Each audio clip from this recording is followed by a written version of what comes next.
Do you want to change your Facebook account password?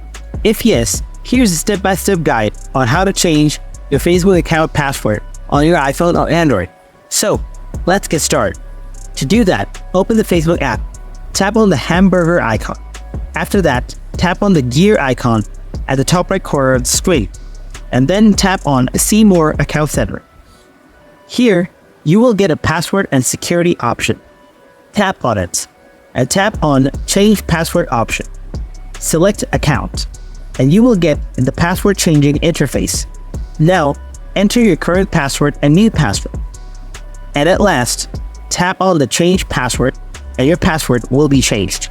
So, this is the way you can change your Facebook password on your iPhone or Android. If you found this video helpful, then please hit the like button and don't forget to subscribe to our channel. Thanks for watching.